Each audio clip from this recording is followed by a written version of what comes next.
¿Cómo le va a todos ustedes? Realmente un placer compartir este espacio de nuestra voz. Como siempre decimos, son todas las voces. Ya en instantes les vamos a presentar a los invitados del día de hoy, pero primero quiero recordarles o quiero avisarles de un importante encuentro de derecho laboral que se va a realizar la semana que viene en la ciudad de Sunchales. A ver si tenemos la placa ahí. Un encuentro internacional, el 7º encuentro internacional de derecho laboral.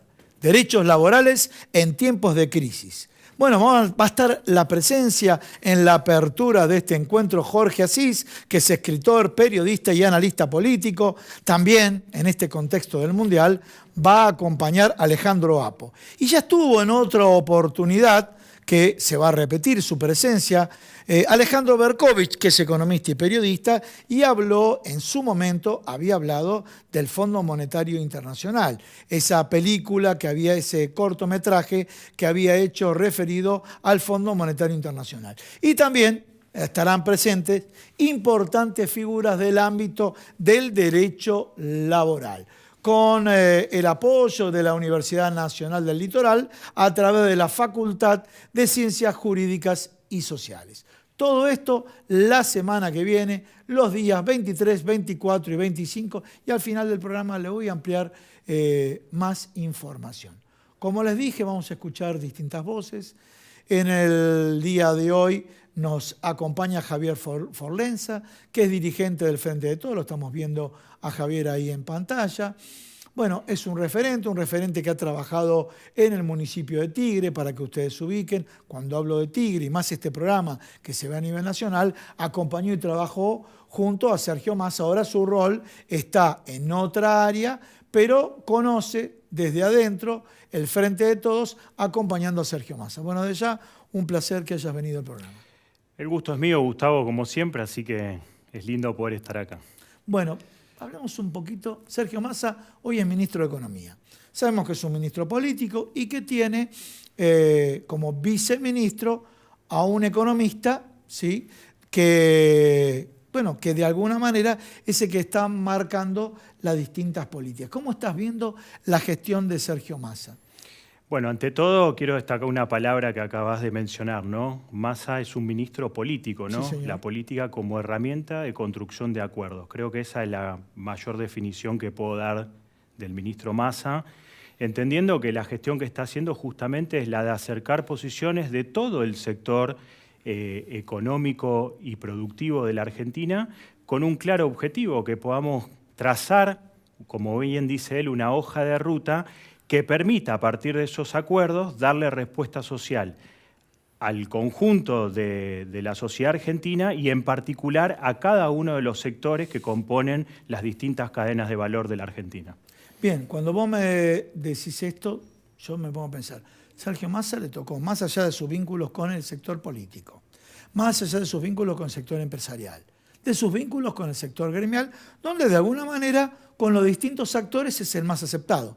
Para no decir es el más querido, digo es el más aceptado o el menos rechazado para otros. Ese es un hecho objetivo, es una realidad por los distintos actores, porque yo te puedo nombrar a otro economista y puede plantear de un lado o del otro la no aceptación por alguno de los actores que te mencioné. Ahora, agarra una papa caliente, ¿en qué sentido?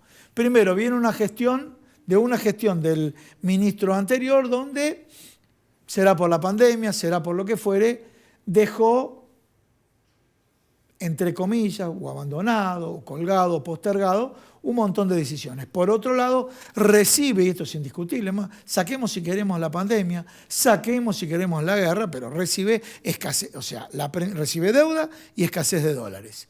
Y lo primero que le toca es ir al fondo para hablar de deuda y tomar medidas para la escasez de dólares. ¿Por qué? Porque hablar de los 15 tipos de cambio o más variantes de tipo de cambio es fácil criticar, pero cuando no hay dólares no te queda otra de administrar el recurso escaso. O sea, en eso, ¿cómo ves?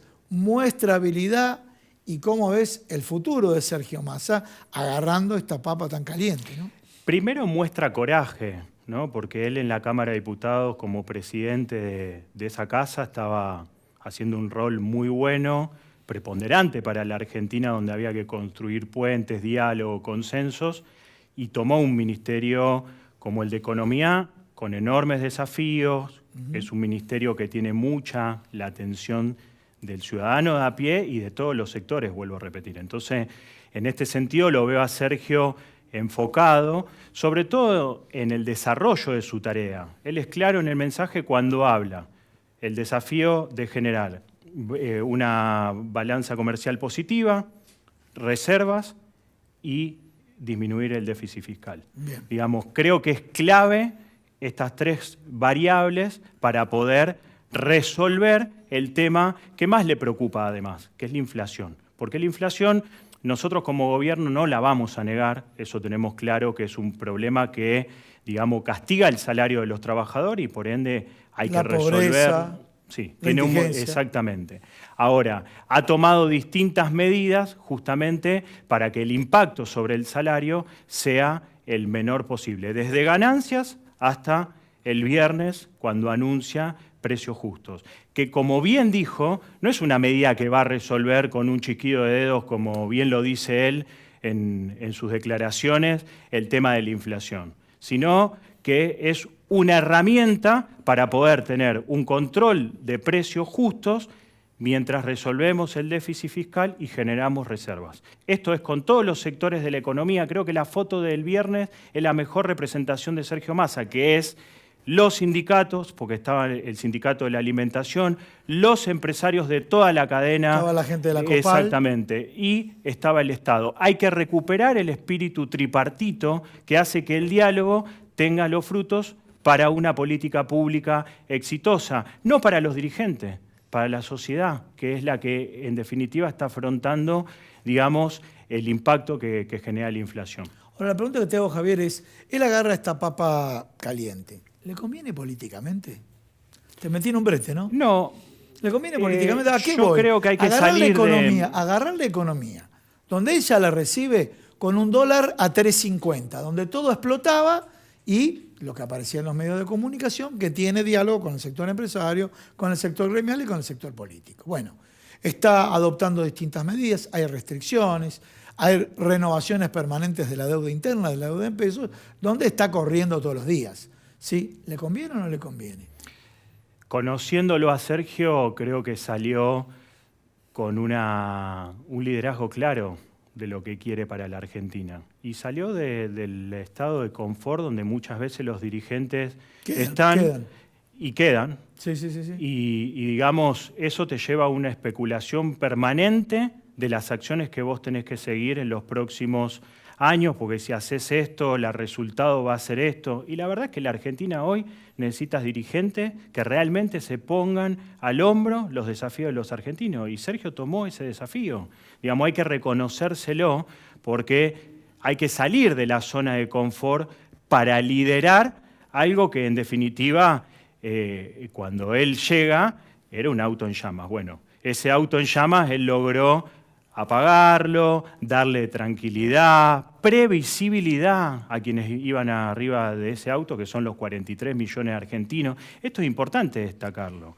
Digamos, hay una calma en los mercados, hay diálogo con todos los sectores productivos, con el sector agroindustrial de la Argentina, con el movimiento obrero y hay previsibilidad para los ciudadanos de a pie, que en definitiva cuando se levantan a la mañana, lo primero que quieren es que el Estado les resuelva las cosas y no se las complique. Y ese es el rol que tiene un dirigente como Sergio y todos los que tenemos vocación política, darle previsibilidad a la sociedad y tranquilidad. Esto de el orden fiscal, esto de poder generar superávit comercial y reserva. Que con ese trípode digamos, que se triangule bien, se va a poder tener un horizonte positivo para la sociedad argentina. Yo lo conozco a Sergio, como vos bien decías al comienzo del programa, hace muchos años, y sé que cuando toma un desafío lo lidera y lo lleva adelante. Entonces creo que hay que reconocerle este momento que está llevando adelante y en esta Argentina tan particular y en este mundo tan particular. Porque nosotros, no sé si viste el fin de semana la inflación de Alemania. Sí, señor.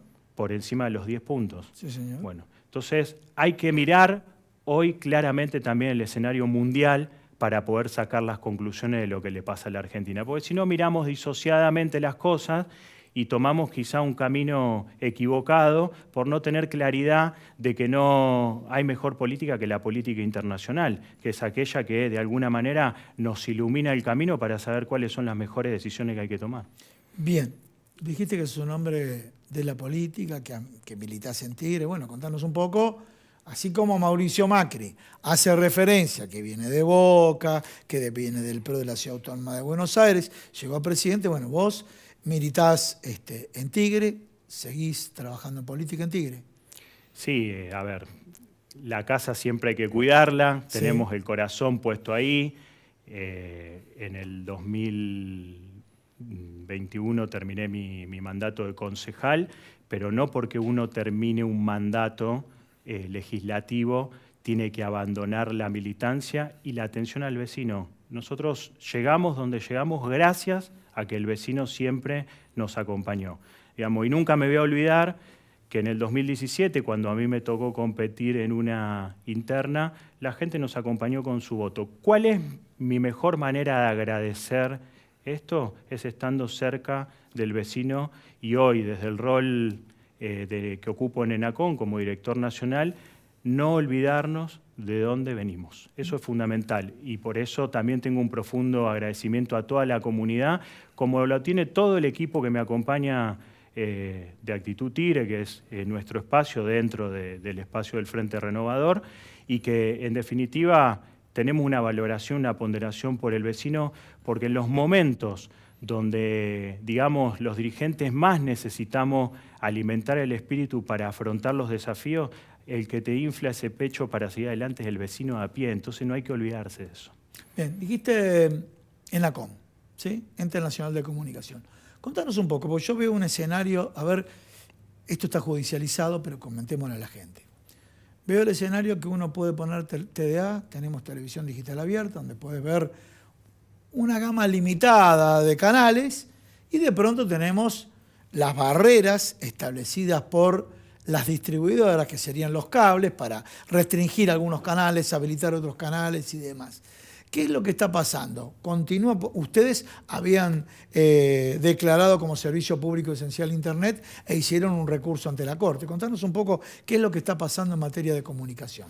Bueno, lo primero que quiero destacar que ENACON ha hecho en estos 3 años de gestión una fuerte inversión pública, ¿no? Sí. Con más de 14.000 millones de pesos puestos en conectividad, donde conectamos más de 418 nuevas ciudades de toda la Argentina y más de 3,5 millones de nuevos ciudadanos. Bien. Esto es importante porque un Estado que lidera... ¿Pero conectividad a través de qué? A través de la fibra óptica, a través de lo que se llama aportes no reembolsables con cooperativas de toda la Argentina que presentan el proyecto y el Estado financia esos proyectos para que podamos conectar lo que se llama como última milla, que es la conexión domiciliaria, es lo que le llega a la gente en definitiva en su casa. Bueno, ese Estado presente a partir de la conectividad es lo que nosotros promovemos todos los días, un Estado que realmente llegue a cada uno de los argentinos y que el Estado,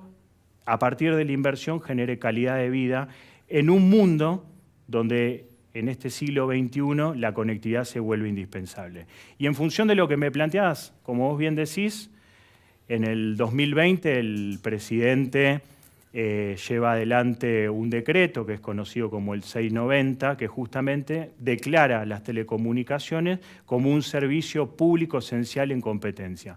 Bueno, ese decreto, las empresas presentaron un amparo ante la justicia federal, nosotros estamos trabajando en eso, pero quiero aclarar, si bien hoy está judicializado, no dejamos de tener y de llevar adelante las multas cuando las empresas, digamos, infringen los contratos que tienen con sus clientes. Y en ese sentido tengo la responsabilidad primaria porque soy el director de usuarios de ENACON y nuestro objetivo es claro, promover el pleno ejercicio de los derechos a partir de un Estado que no solamente es tutelar, sino que es promotor del ejercicio de esos derechos. Entonces, por eso creemos que esto de poder reivindicar el rol de atención al ciudadano, el rol de un Estado que realmente lidera un proyecto de las telecomunicaciones, porque no nos olvidemos que hoy la Argentina no solamente tiene ENACOM, también tiene ARSAT, que es una empresa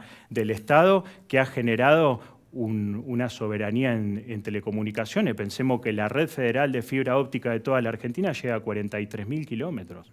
Entonces digo, es importante reivindicar un Estado que invierte, porque hoy la conectividad es sinónimo de inclusión para el desarrollo y sobre todo con una visión de claro futuro. Y acá entra la educación, entra el trabajo, entra la salud, porque son justamente los empleos a partir de la industria del conocimiento los que van a venir. Si nosotros miramos las estadísticas de cómo creció la industria del conocimiento del 2017 hasta ahora, digamos, fue la industria que más creció. Pensemos que la industria del conocimiento en el 2017 tenía 98.000 puestos de trabajo y está llegando a los 146.000. Estos son datos concretos.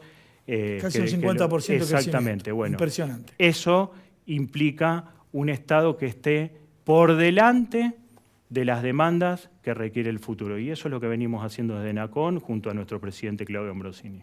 Muchísimas gracias, Javier. A vos. Señores, vamos a un pequeño corte ahora. En instantes ya llegó al estudio Nahuel Sosa, abogado y sociólogo. Yo comentaba a ustedes, viene de Brasil, los discursos del odio estaban a la orden del día, y un especialista que te va a comentar y explicar qué es lo que está pasando con estos discursos del odio, en instantes acá en el programa. Atilra es artífice de un proyecto solidario, colectivo y social. Es una realidad que crece, se desarrolla, vive y se multiplica, pero sobre todo permanece en el tiempo. Atilra, más de 70 años sembrando de sueños el camino.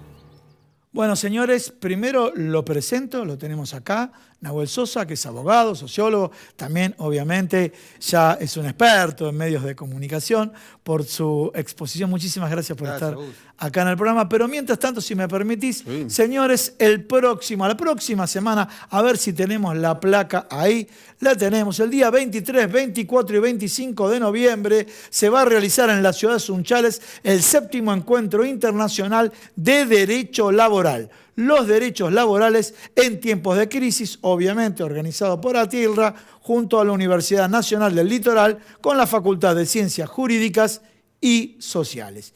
Y ahora sí, Nahuel Sosa. Le voy a confesar algo. Nahuel Sosa, fuera del aire le dije, bueno, Nahuel, abordamos temas de discurso del odio. No, ya venimos trabajando mucho con discurso del odio. Él dice, a ver, el desafío, ¿qué es lo que tiene que hacer el gobierno para poder triunfar en el 2023?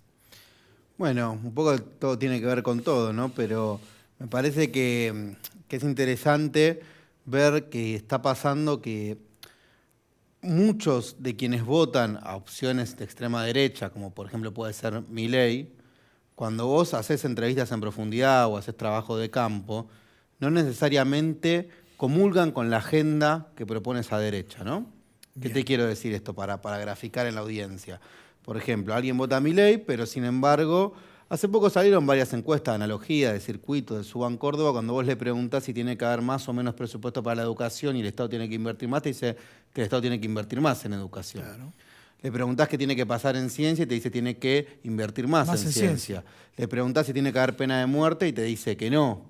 Entonces, ahí hay algo, incluso muchos tienen hasta una buena percepción, porque se la dijeron sus viejos.